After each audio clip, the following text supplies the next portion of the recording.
என் பையங்கிறதெல்லாம் அதெல்லாம் தூக்கி அந்த வைக்கணும். நான் முதல்ல படைப்பாளி அப்படிங்கிறத விட நான் பெரிய ரசிகன். நான் எல்லா படத்தையுமே ரசிப்பேன். நான் பயங்கர கலா ரசிகன், தேட்டரில் போய் படம் பார்க்கக்கூடிய ரசிகன். இந்த படம் நான் தேட்டரில் பார்த்தேன். இங்கே இந்த நம்மளுடைய பிரசாத் இந்த நம்மளுடைய லேப் தேட்டரில் பார்க்கவுள்ளே பிரமிக்க வைக்குது. என்னன்னா, என்ன கலர்ஃபுல் ஃப்ரேமு. நானே பிரம்மாண்டமாக படம் எடுக்கிறவன், பிரம்மாண்டமாக டான்சஸ் போட்டு எடுக்கிறவன்.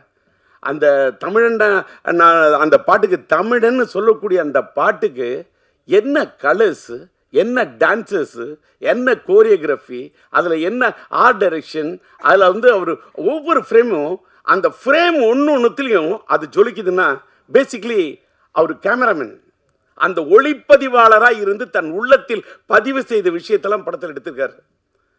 என்னடா இதுன்னா, ஒரு படத்தை பற்றி பேச வந்தால் அதை பற்றி பேசணும், அதோட இயக்குனரை பற்றி பேசணும், அந்த படத்தை இன்னைக்கு பெரும் முயற்சி எடுத்து ரிலீஸ் பண்ணக்கூடிய எத்திராஜை பற்றி பேசணும்.